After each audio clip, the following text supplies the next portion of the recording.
Mars, tatlong rason bakit mas maganda gumamit ng tampon kesa sa napkin.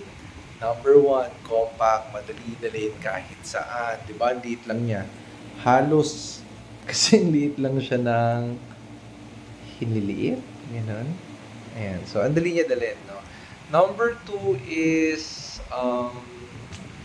according to Doc JG, hindi nga daw siya ganun ka-itchy kasi nga if gamit mo yung napkin tapos napuno, mas mataas yung chance na magkatagos, no, mag-spread doon sa damit mo, which is probably minsan nakakahiya, though it's a normal thing kasi it happens, no? Pero syempre andun pa rin minsan yung hiya, and ngayon, no, panahon ngayon napakainit, so probably baka may bacteria build up kaya itchy siya. So, yun, that's number two.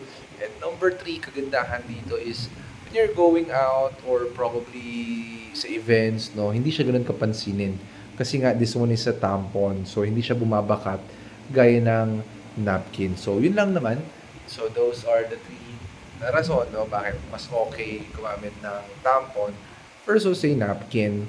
And this one is available in the market now in the Philippines. Ayun nga, dyan yung link ko. So, kung gusto mo, ayan, and then affordable din naman siya. Yan. So, makakompare mo naman, no? Especially here in the platform, nagbibigay ng mga malalang discount si platform. So, yun na. Ano pang inaantay mo? On the go. Check out. Let's go!